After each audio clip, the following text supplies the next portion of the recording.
Baiklah, rekan-rekan dan juga para wanita Kartini 4.0, kita akan memasuki panel diskusi ketiga dengan topik yang sangat penting juga, yakni adalah empowerment.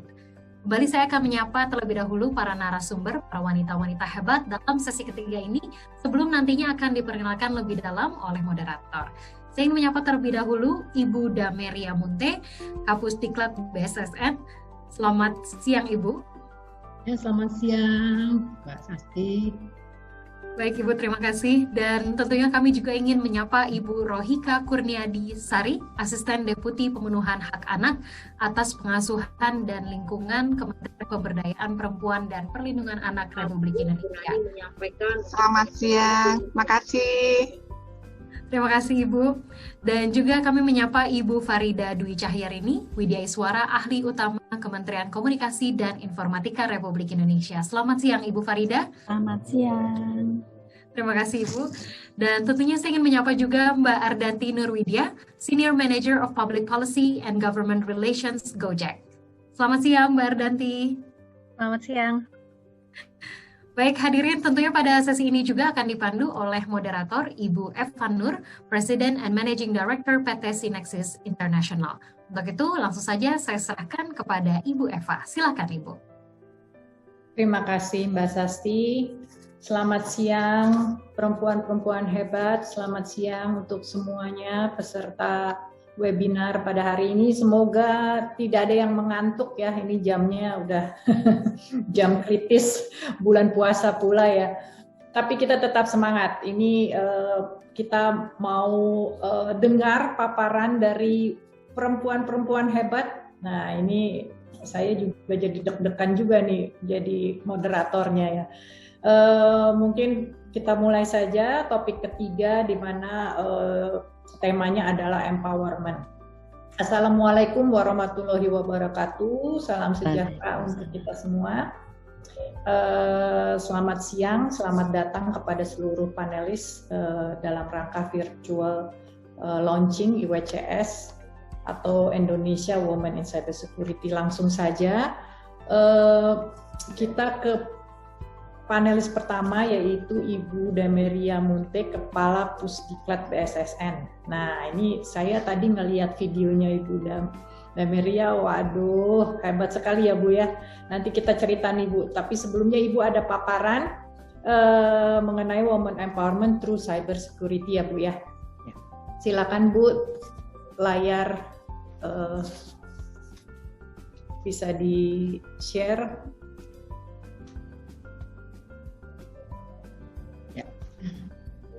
Terima kasih Ibu Eva Nur. Selamat siang para panelis, saudara-saudara sekalian, perempuan hebat peserta webinar siang hari ini. Tema yang saya sampaikan adalah Women Empowerment through Cybersecurity. Jadi lanjut. Terdapat beberapa stereotip terkait dengan pekerjaan-pekerjaan di bidang IT ataupun keamanan siber. Pekerjaan di bidang keamanan siber itu isinya berupa pekerjaan teknis. Hanya cocoknya untuk orang-orang yang picky. Isinya coding terus. Pekerjaannya kompleks ataupun rumit. Dan atmosfer kerjanya itu loh menegangkan karena berurusan dengan serangan-serangan dan hacker. Pokoknya semuanya pekerjaan laki-laki. Faktanya, pekerjaan di bidang TIK ataupun keamanan siber ada banyak sekali ragamnya. Tidak hanya pekerjaan yang bersifat teknis dan tidak melulu soal coding. Ada sekitar 529 okupasi bidang TIK yang telah ditetapkan di Indonesia, yang tersebar mulai dari level 1 hingga level 9, dan diantaranya adalah 30 okupasi di bidang keamanan siber.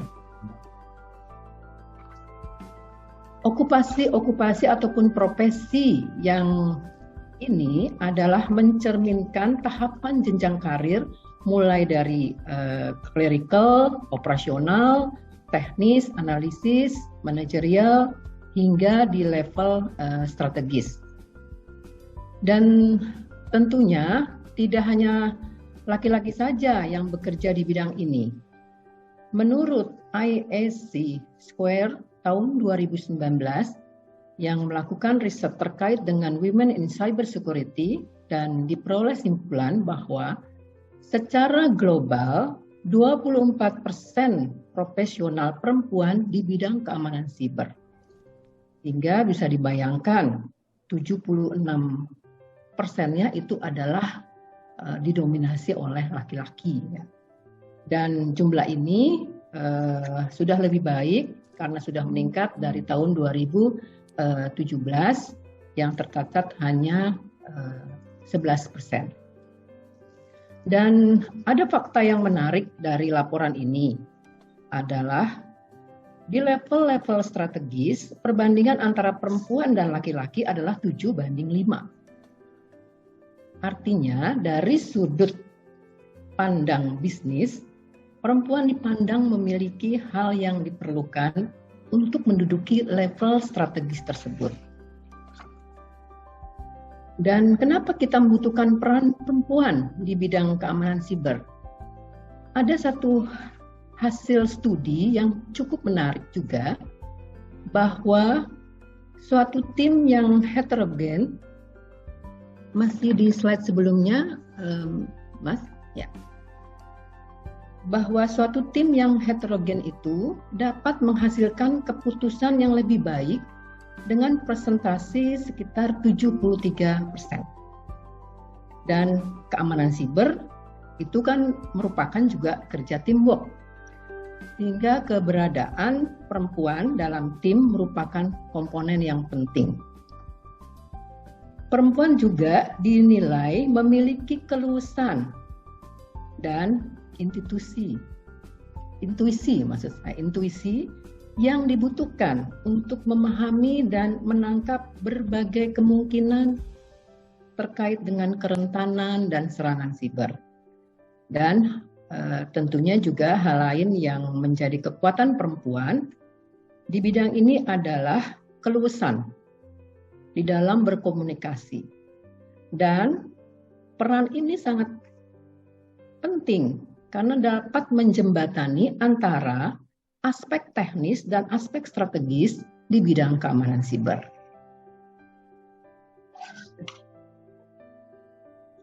Ya, lanjut slide berikutnya, Mas. Terkait dengan keamanan siber ini, tentunya BSSN telah membuat peta okupasi keamanan siber.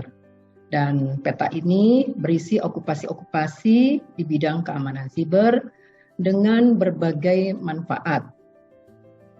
Yaitu satu, untuk pengembangan profesi SDM di bidang keamanan siber yang tentunya diselaraskan dengan kebutuhan, kemudian juga menjadi baseline di dalam memetakan kompetensi SDM keamanan siber di Indonesia, memberikan pilihan karir yang lebih jelas bagi masyarakat, menyediakan profil lulusan bagi lembaga pendidikan, kemudian juga mendorong standarisasi karir di bidang keamanan siber di berbagai sektor.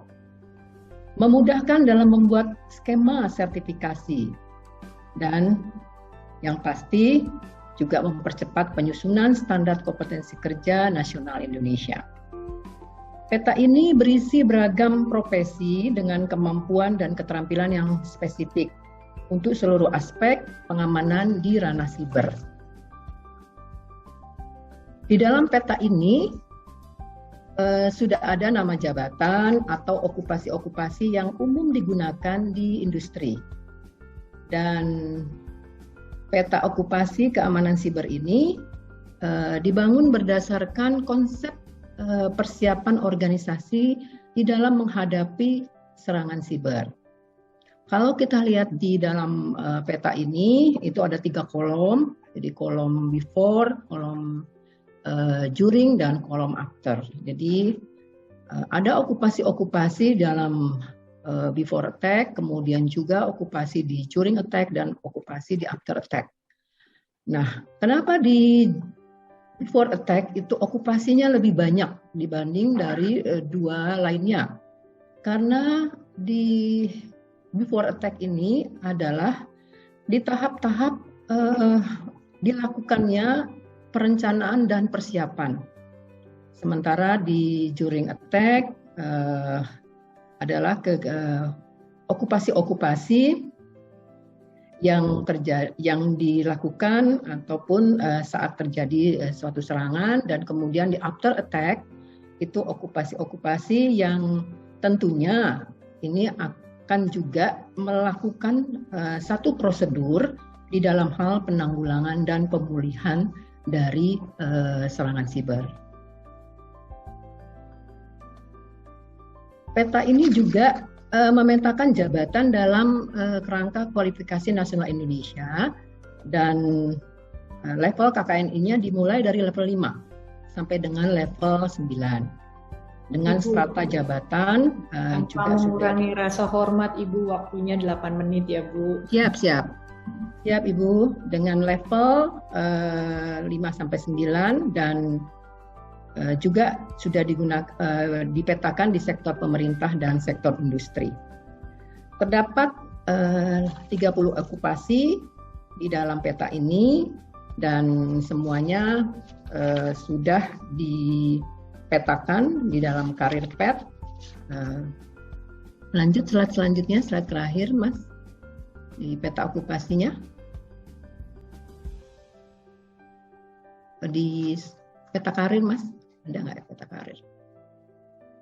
Ya, nah ini peta karirnya sudah ada, jadi sudah ada peta karir okupasi keamanan siber, di mana sudah dipetakan di sini dengan jalur-jalur untuk menata karir dari setiap okupasi yang ada sampai level tertinggi di CISO. Nah, karena peta okupasi dan karir PET-nya sudah tersedia, jadi mari para perempuan Indonesia yang saat ini mungkin saja masih galau mau berkarir di mana. Jadi silakan peta ini bisa digunakan sebagai rujukan dan tentunya disesuaikan dengan minat dan bakat masing-masing. Demikian yang dapat saya sampaikan, semoga bermanfaat dan terima kasih. Terima kasih Ibu Dameria Munte. Aduh, berarti kalau kita bisa bilang ya Bu, ini lapangan kerja sebetulnya banyak ya Bu ya untuk perempuan, atau mungkin dari security sendiri sebetulnya membuka lapangan kerja yang banyak sekali ya.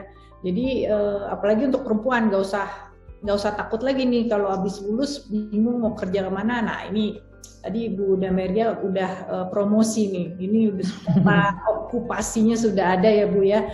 Jadi tinggal kita menyiapkan keterampilan kita gitu ya untuk bisa berkarir di keamanan cyber. Terima kasih Bu Dameria Munte. Mungkin sekarang kita menuju ke panelis berikutnya. Ini tidak kalah hebat, Ibu Rohika Kurniadi Sri. Ini asisten deputi pemenuhan hak anak atas pengasuhan dan lingkungan Kemenko PPPA. Silakan Ibu, layarnya tolong di ini. Ya, terima kasih. Silakan Ibu. Masih di mute itu Bu. Baik, terima kasih moderator. Nama saya tadi izin salah disebutkan, ada Rohika Kurniadi Sari. Baik, lanjut, kami ingin menyampaikan tentang pemberdayaan dalam arti pemberdayaan untuk keluarga, karena keluarga di situ ada anak yang menjadi center point-nya untuk kita lakukan melalui layanan, tentunya nanti akan kita kuatkan literasi keamanan cyber ini. Lanjut saja. hal lain yang akan kami sampaikan bicara pemberdayaan, sekali lagi tadi tentu ada anak yang jumlahnya 84,4 juta jadi target harus kita penuhin, kemudian itu akan diampu oleh 82 juta, dan di dalam 82 juta itu ada separuhnya adalah para perempuan yang juga ikut bertanggung jawab mengampu terhadap bagaimana anak itu terlindungi di dalam keamanan cyber ini. Lanjut. Hal lain yang akan kami sampaikan adalah kita semua tentu bicara pemberdayaan pada perempuan, di mana situ ada anak, semua pasti kami mengingatkan karena kita sudah mendatangani ratifikasi konvensi hak anak, 4 prinsip inilah yang selalu dikedepankan, yaitu non-diskriminasi, kepentingan terbaik bagi anak, kemudian jangan lupa menutup hak hidup dan kelangsungan hidupnya, dan mendengarkan suara anak. Partisipasi anak ini penting menjadi satu kesatuan yang terus kita internalisasi dalam setiap hari. Lanjut. Kemudian hal lain yang kami juga sampaikan bahwa seluruh komponen ketika negara melakukan ratifikasi inilah implementasinya adalah pemerintah, kemudian juga termasuk masyarakat, termasuk keluarga, kita semua ini bertanggung jawab terhadap urusan perlindungan anak, terus khususnya dalam pemenuhan hak anak. Ya, lanjut saja. Kemudian di samping bagaimana kita menandatangani konvensi hak anak, apa yang perlu dikuatkan di dalam terjemahan dari konvensi ini adalah melaksanakan pemenuhan hak, yaitu hak mulai hak sipilnya, kemudian hak dia dalam lingkungan keluarganya, kemudian hak kesehatannya, hak pendidikannya, termasuk tidak mendapatkan kekerasan. Ini bagian dari perlindungan anak yang selalu disampaikan ketika bicara pemberdayaan. Lanjut. Kemudian lain yang akan kami sampaikan bahwa inilah komponen-komponen yang lebih rinci siapa yang melakukan perlindungan anak. Jadi mulai anak itu sendiri bisa melakukan upaya perlindungan terhadap teman atau adik-adiknya, kemudian keluarga, kemudian satuan pendidikan, kemudian lembaga pengawas alternatif, baik itu pengasuh yang ada di luar keluarga inti maupun berbasis wilayah, yang tentu dimulai dari unsur yang paling kecil, keluarga, kemudian sampai tingkat provinsi, sampai tingkat Indonesia, tentu nasional skalanya. Ya, lanjut. Kemudian hal lain yang akan kami sampaikan dengan kita semua diklik-klik saja semuanya. Proses ini tadinya selama 24 jam kita terbagi 3, yaitu di rumah, kemudian di sekolah, di aktivitas publik. Anak-anak ini tersebar dalam 24 jam yang berbeda. Lanjut lagi, kemudian ternyata akan berubah. Ya, terus ini untuk menyingkat waktu karena kami 8 menit diberikan, ya, di ruang publik, di sekolah, ya, terus saja ini. Nah, kemudian berubah secara drastis. Lanjut lagi, ternyata 24 jam kita di rumah. Nah, ini yang menjadi persoalan ketika siapa yang tanggung jawab di dalam lingkup keluarga yang paling kecil. Lanjut saja ini, ya. Oke, ya lanjut, ya diklik saja. Ini berubah transformasi ini 24 jam. Tentu kesiapan inilah yang tidak siap kita semua, dan nanti dampaknya ya tentu terkait tadi bagaimana literasi keamanan cyber juga menjadi tantangan ketika ini semua berubah di rumah dan menjadi banyak persoalan di lingkungan itu keluarga itu sendiri. Lanjut. Kemudian yang akan kami sampaikan adalah ini catatan yang juga sangat menjadi pertimbangan. Bagaimana juga disampaikan bahwa masih banyak ini dampaknya anak-anak yang tadi ini disampaikan bahwa ternyata mengalami dampak-dampak dengan situasi yang tentu berkaitan dengan internet, yang tentu saja ini fakta yang akan sedikit kita menjadi gambaran memprihatinkan buat kita semua. Lanjut. Kemudian inilah yang kami pesankan bahwa masih banyak para orang tua tentunya tidak menyadari bahwa mereka hanya mampu melahirkan, hanya mampu menjadi ayah, tapi lupa terhadap perintah-perintah dalam perlindungan anak, bahwa mereka harus mampu menjadi pengasuh, mampu pemelihara, mampu pelindung, mampu menjadi orang yang menumbuhkan karakter, mampu menjadi orang yang mencegah perkawinan anak dalam keluarganya, kemudian mampu menumbuhkan karakter karakter diri di dalam keluarga itu sendiri. Jadi inilah anak-anak yang ternyata masih mengalami banyak sekali gagal pengasuhan, yang ini tentu berdampak terhadap tumbuh kembang anak. Lanjut.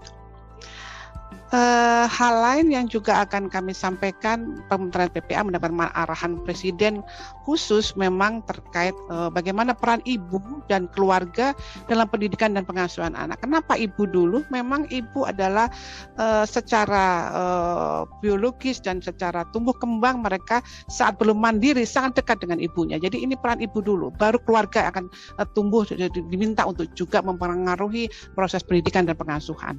Lanjut. Kemudian hal-hal lain yang akan kami sampaikan bahwa lanjut saja, tadi sudah diulang ini, ya ternyata double di dalam sesinya. Ini adalah amanat di dalam RPJMN, pembangunan kualitas hidup manusia dan pembangunan revolusi mental. Ini menjadi penting untuk menjadi referensi yang kita lakukan. Lanjut, dan juga pembangunan literasi ini penting. Ini makanya siapa yang akan bertanggung jawab, siapa yang akan ikut semua dalam proses literasi, banyak sekali yang akan bertanggung jawab dalam sektoral, yang tentu tanggung jawab kita semua nanti yang akan di grup UWJS ini menjadi salah satu yang muncul ikut terlibat di dalam konteks pembangunan literasi inovasi ini. Lanjut. Kemudian yang akan kami sampaikan juga adalah inilah yang sangat mendasar sekali ketika dimulainya di keluarga, tentu sangat berdampak kepada anak adalah kurangnya pengasuhan yang berkualitas. Apa itu? Yaitu tidak dijalankannya pengasuhan berbasis anak, di mana tidak ada kelekatan, tidak ada membangun keselamatan, tidak terus-menerus, tidak berlanjut, dan tidak demi kepentingan terbaik bagi anak. Inilah potret-potret gagalnya yang harusnya diterima oleh anak, diasuh oleh para pengasuh berbasis sesuai anak, tidak didapatkan. Ya, lanjut saja. Kemudian selain adalah pengasuhan berbasis anak, adalah ini adalah pendidikan keteladanan. Jadi masih banyak kita semua dengan adanya era globalisasi, mungkin juga menjadi tantangan kita semua bahwa anak-anak lebih mudah meniru, anak-anak lebih mudah, ini keteladanan kita termasuk nanti di dalam melakukan edukasi kepada anak-anak tentang literasi keamanan cyber ini. Lanjut. Kemudian hal lain yang akan kami sampaikan adalah inilah salah satunya konsep empowerment yang akan dilakukan oleh Kementerian PPA, yaitu melalui layanan keluarga yang sudah mulai kemana mereka, karena banyak sekali layanan, tapi kemana larinya layanan keluarga ini untuk mendapatkan pengasuhan, termasuk para ibu-ibu yang menjadi target di dalam Puspaga ini yang jumlahnya sudah 174 layanan keluarga, termasuk nanti akan kami minta bagaimana penguatan-penguatan psikolog di dalamnya, konselor keluarga ini untuk menjadi agen penggerak juga di dalam literasi keamanan cyber ini. Ini menjadi penting konsep pemberdayaan keluarganya, karena kami mempunyai target yang tersebar di 12 provinsi dan 156 layanan ini dikelola oleh psikolog, dan ini berada di bawah dinas PPPA yang ada di provinsi maupun di kabupaten kota, dan mereka minimal kami minta targetnya adalah 10.000 keluarga. Tentu di dalamnya ada perempuan, ada ibu yang hebat untuk bisa kita jadikan agen edukasi kepada mereka. Lanjut.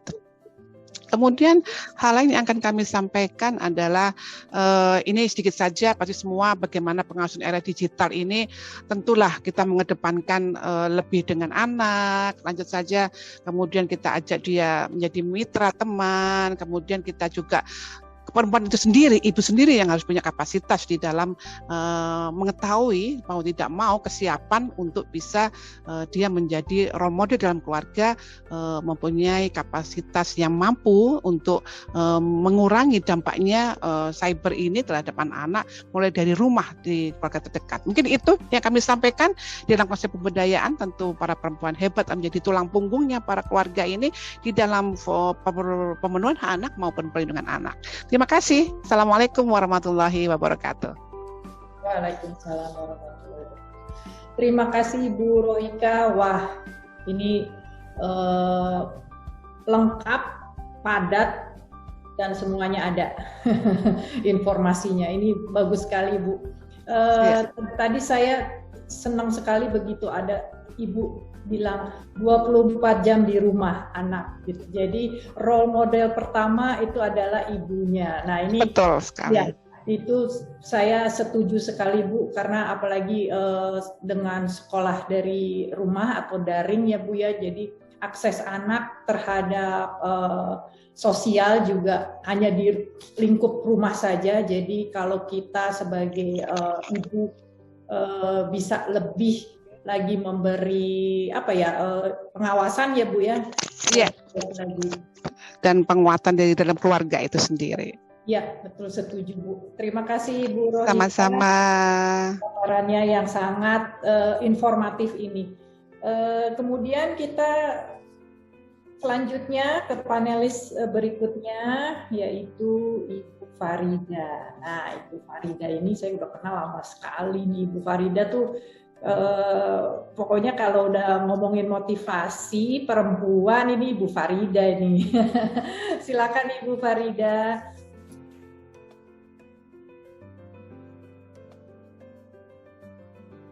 Terima kasih Mbak Nur.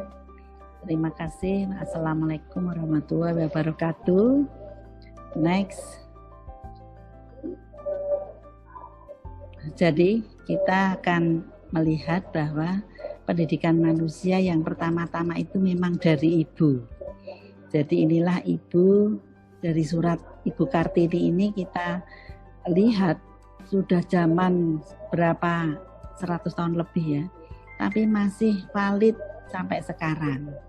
Jadi kita memperingati Hari Kartini ini tetap mengacu pada ini perjuangan Ibu Kartini, walaupun di Indonesia itu sebetulnya banyak sekali pahlawan-pahlawan wanita yang tidak kalah hebatnya sebetulnya. Next. Nah, untuk menyikapi kekurangan tenaga digital di Indonesia, jadi di Kominfo itu mungkin ini sambil saya sebagai marketing juga nih. Di Indonesia itu kekurangan tenaga IT itu kira-kira 9 juta dalam waktu 15 tahun, 2015 sampai 2030. Jadi setiap tahun itu kita membutuhkan 600.000 sebetulnya. Nah, kita berusaha keras untuk memenuhinya, walaupun sebetulnya bukan tugas Kominfo saja, tapi seluruh kementerian, lembaga, dan masyarakat maupun perguruan tinggi semuanya bergotong royong untuk memenuhi kebutuhan talenta digital ini. Dan ini khusus ke Kominfo. Jadi kami mempunyai program Digital Talent Scholarship, semuanya gratis, semuanya kita berikan dengan target untuk tahun ini itu 100.000 peserta.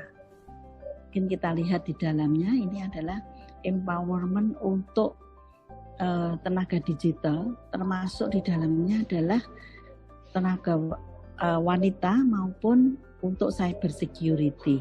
Next. Wah, agak kecil ya. Jadi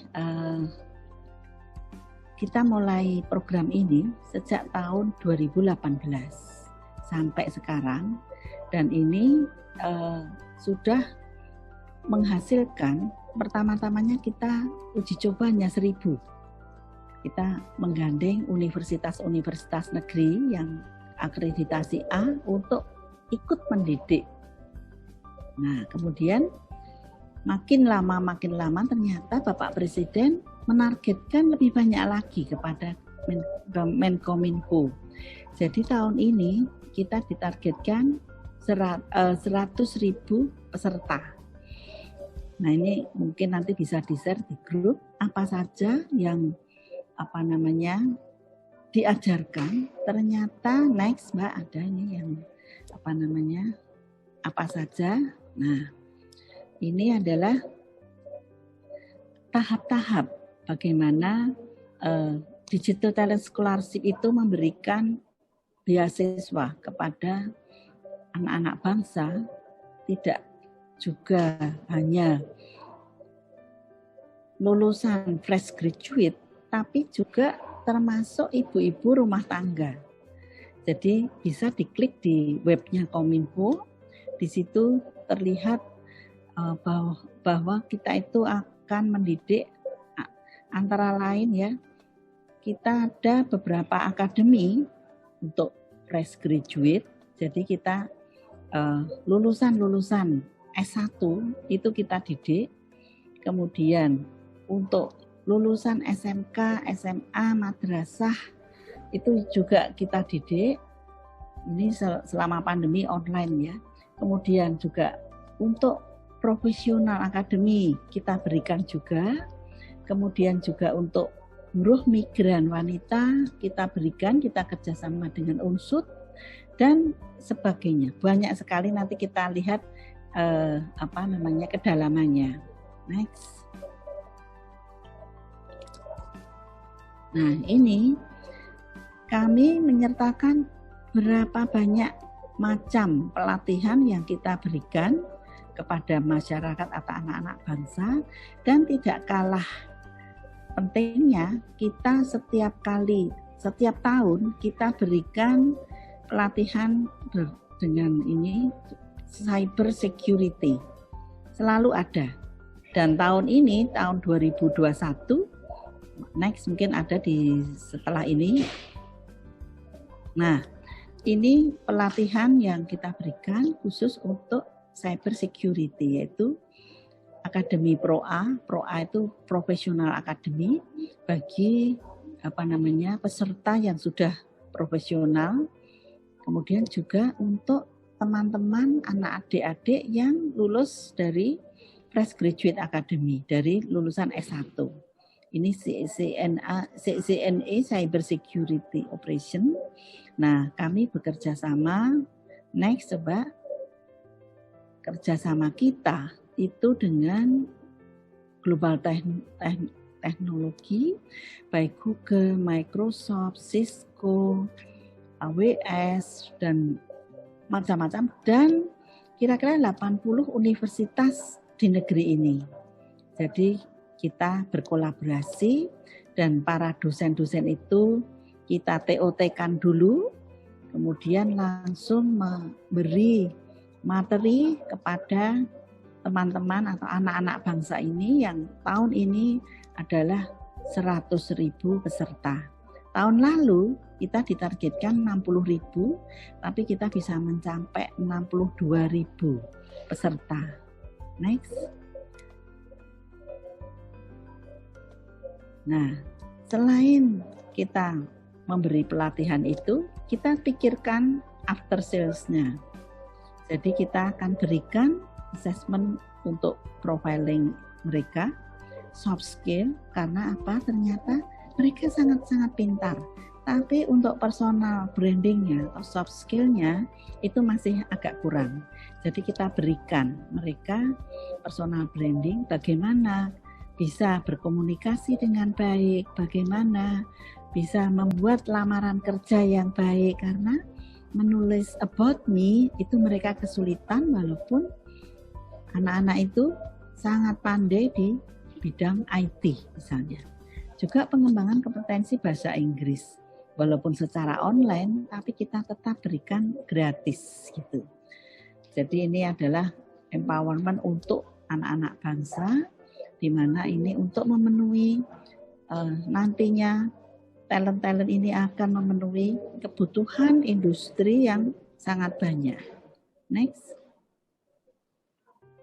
Nah, rupanya kami hanya sekian saja, tapi kita bisa berkoordinasi ataupun berkolaborasi seandainya ada sanak saudara, ponaan, tetangga atau apa yang ingin mengikuti training-training itu secara gratis, nanti akan kita berikan linknya supaya langsung mendaftar.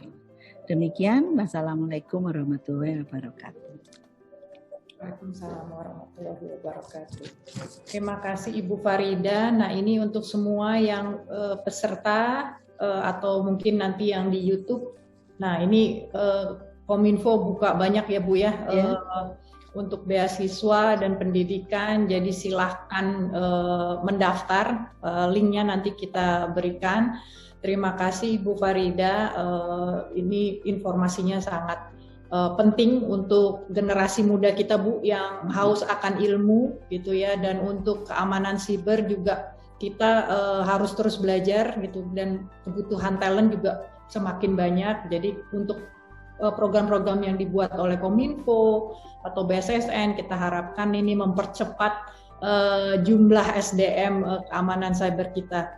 Terima kasih Ibu Farida untuk paparannya. Sekarang kita ke panelis berikutnya. Nah, ini milenial nih, panelis berikutnya. Mbak Ardianti, silakan Mbak Ardianti jika ada paparan. Ya, terima kasih Mbak Eva. Saya juga ingin menyapa Bu Dame, Bu Rohika, dan Bu Farida. Mohon izin Bu, ini yang paling junior bisa satu panel dengan ibu-ibu sekalian. Saya bangga sekali, dan saya juga terima kasih kepada BSSN dan khususnya Bu Intan yang sudah mengajak kami untuk bergabung di movement yang sangat baik dan positif ini. Saya ada sedikit saja paparan terkait dengan bagaimana sih landscape talent di Indonesia dan apa yang dibutuhkan oleh generasi mendatang. Mungkin next. Mungkin perkenalan dulu, saya Ardanti Nurwidia. Saat ini saya menjabat sebagai Senior Manager Kebijakan Hubungan Pemerintah di Gojek, dan juga saya sebagai Group Data Protection Officer. Jadi mungkin saya bisa cerita-cerita juga sebetulnya kenapa sih Group Data Protection Officer ini juga relevan dengan cyber security. Boleh next? Ya. Nah, sebelumnya saya ingin menjelaskan tentang lanskap Indonesia sendiri. Kenapa digital talent sangat penting. Jadi populasi di Indonesia itu saat ini mencapai 272 juta, dan secara angka ini adalah yang terbesar di Southeast Asia. Yang kedua adalah pengguna internet aktif kita itu lebih dari 50% dari seluruh populasi Indonesia, sampai 175 juta. Dengan jumlah populasi produktif mencapai 179 juta. Nah, ekonomi digital sendiri potensinya di masa mendatang berdasarkan informasi dari Ekonomi, Google dan Temasek itu mencapai 240 miliar, yang mana merupakan angka atau majority dari potensi ekonomi saya. Next.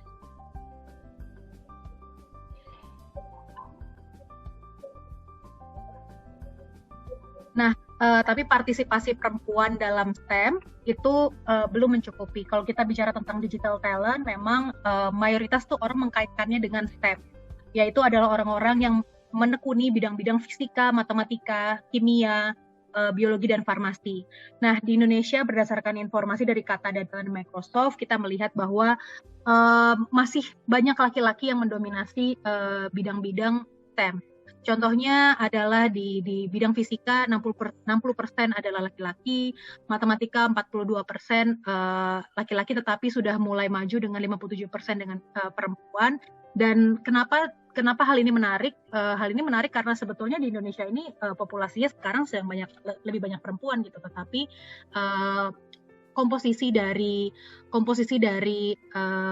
jumlah wanita di STEM ini masih kurang. Dan betul tadi menyambung Bu Dame, memang kalau di dunia cyber security dengan adanya cyber war, memang banyak jargon-jargon yang kesannya itu sangat menakutkan begitu. Kalau misalnya kita ngomong tentang data pribadi, ada juga data breach atau kebocoran data yang sifatnya juga menakutkan. Nah, hal-hal ini yang mungkin membuat perempuan-perempuan jadi lebih enggan. Dan kalau misalnya di Indonesia sendiri sudah ada stigma-stigma, misalnya fakultas A itu mayoritas perempuan atau fakultas B itu mayoritas laki-laki. Saya sendiri dulu dari fakultas hukum dan bidang hukum yang memang mayoritas adalah laki-laki, karena dirasa bidang hukum itu artinya akan sering bertengkar di pengadilan, maka daripada itu banyak laki-laki yang mendominasi. Padahal sebetulnya banyak potensi-potensi atau job-job yang sebetulnya terbuka bagi laki-laki maupun perempuan. Next. Kalau kita bicara tentang lanskap kebutuhan digital talent, mengutip dari World Bank di tahun 2018, bahwa jumlah digital talent di Indonesia itu akan mengalami scarcity atau kelangkaan sampai 9 juta digital talent. Kalau yang disebutkan oleh Bu Farida itu artinya sekitar 600.000 atau bahkan lebih ya Bu setiap tahunnya. Nah, dengan adanya 9 juta digital talent tersebut, itu bukan berarti bahwa kita kurang populasi yang ada di angkatan kerja. Tapi angkatan kerjanya ada, orangnya ada, tetapi mereka tidak memiliki literasi digital sehingga mereka susah dianggap sebagai digital talent atau orang-orang yang mampu untuk masuk ke industri teknologi. Padahal di saat ini dengan adanya pandemi maupun ke depannya, transformasi digital itu merupakan sesuatu yang pasti. Sehingga industri-industri yang sifatnya pun konservatif nantinya juga akan bertransformasi ke dunia digital. Sehingga kalau kita bicara tentang 9 juta digital talent ini bisa juga diartikan sebagai memang 9 juta talent begitu, karena semua industri nanti harusnya bertransformasi juga ke digital platform. Dari angka tersebut hanya terdapat 28% tenaga kerja wanita dalam bidang STEM. Jadi dari kekurangan tersebut atau kelangkaan tersebut, jumlah wanita yang masuk ke industri atau masuk ke bidang-bidang STEM ini masih sangat kecil sekali dibandingkan laki-laki. Nah, tetapi kita juga sudah melihat adanya perbaikan-perbaikan bukan hanya di Gojek tapi juga di Indonesia. Nah, di Gojek sendiri terdapat 33% wanita di seluruh perusahaan, artinya karyawan kami yang wanita ini sampai 33%, dengan 24% dari total karyawan wanita tersebut ada di posisi kepemimpinan.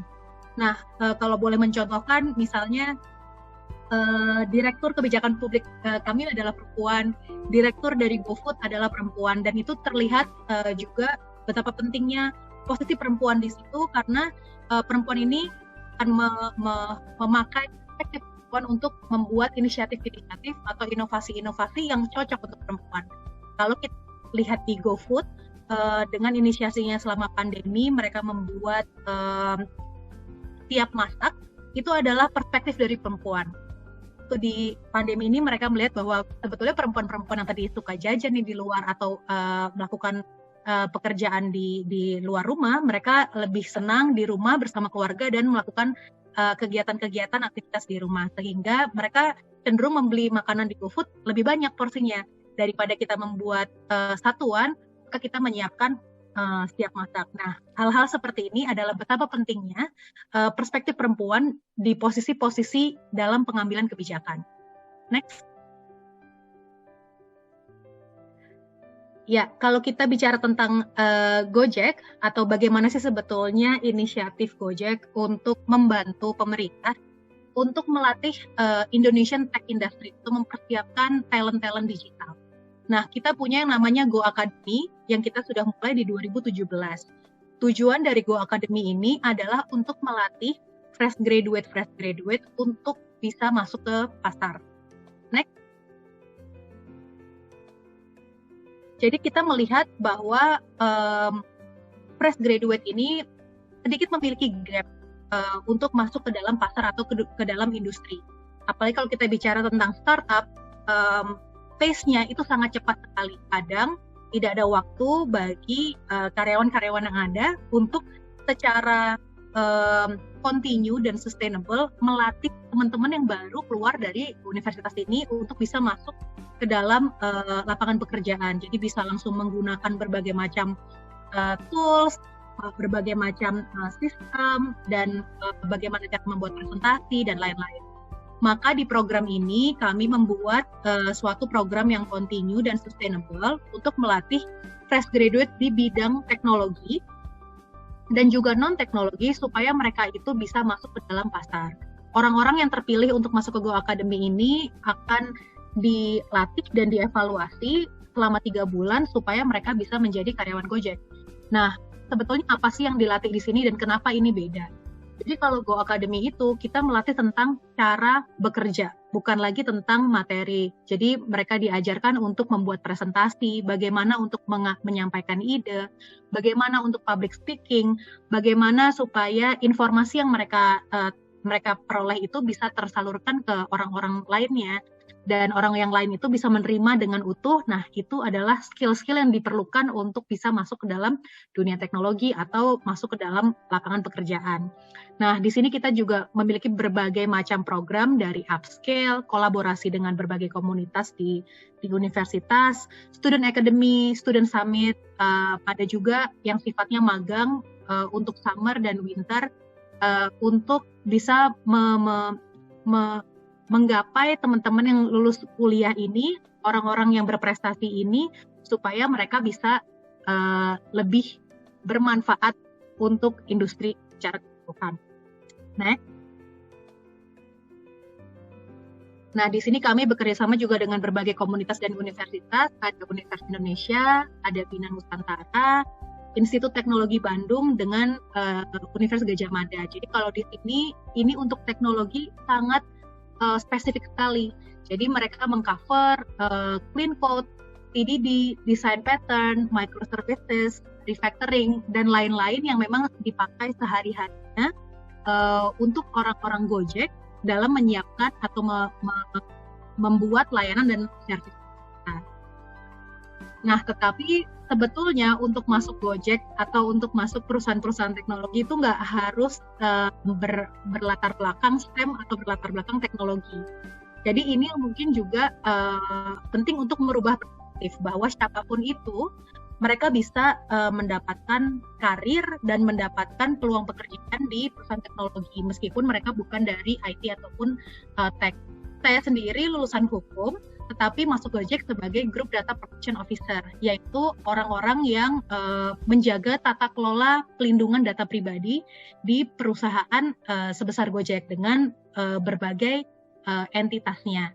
Nah, grup DPO ini atau Data Protection Officer ini bertugas untuk memberikan advice ke manajemen terkait dengan seluruh proses pengendalian seluruh proses tata kelola data pribadi dari data sharing, pengadaan NDA atau perjanjian dengan pihak ketiga sampai ke pelatihan-pelatihan untuk UMKM maupun untuk ekosistem Gojek, sehingga orang-orang yang ada dalam ekosistem Gojek semuanya aware dengan pentingnya pelindungan data pribadi.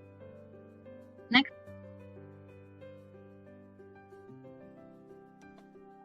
Nah, tetapi kalau misalnya saya bicara tentang talent begitu, talent itu tidak semuanya harus menjadi karyawan loh, tetapi juga bisa jadi pebisnis atau entrepreneur. Nah, ini kebetulan saya malah kerja sama timnya Bu Farida nih, Bu.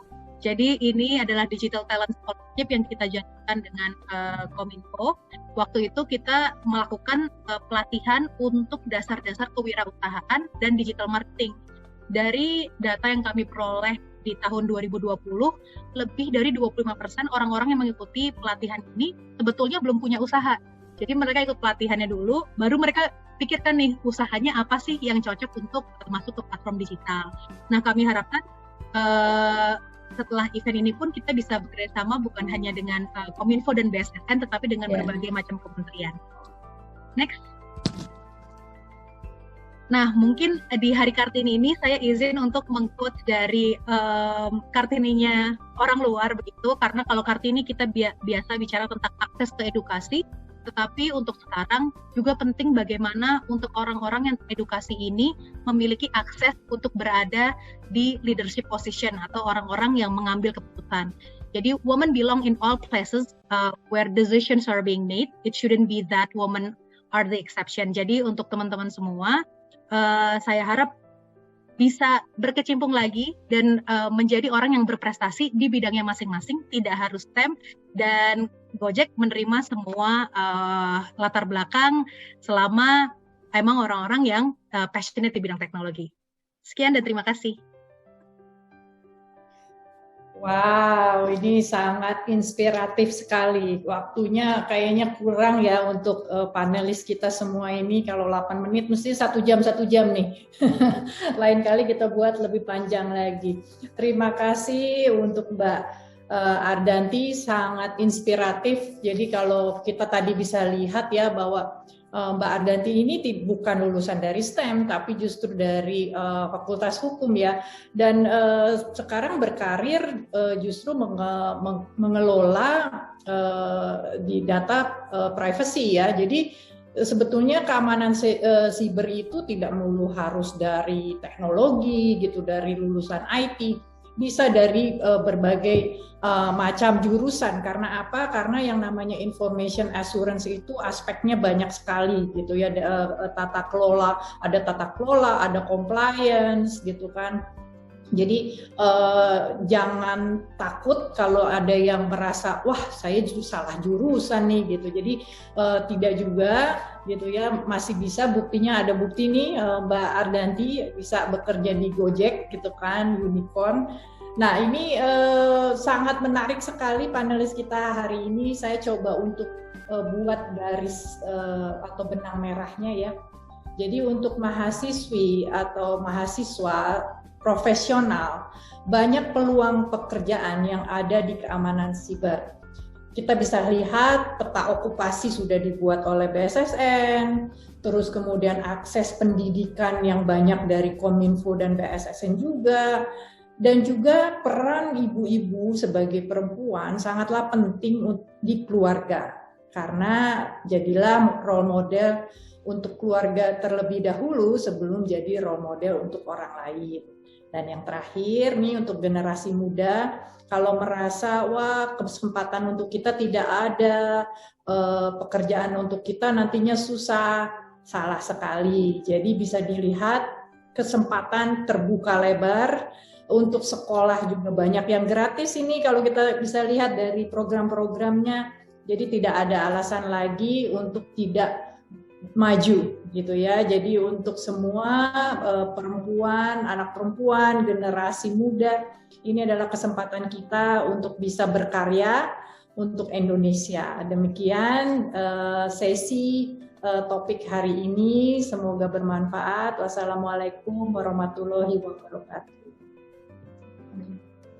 Terima kasih. Waalaikumsalam warahmatullahi wabarakatuh.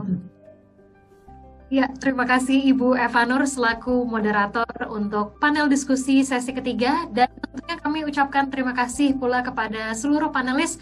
Boleh hadirin tepuk tangan yang paling meriah untuk para narasumber dan juga moderator kita yang luar biasa.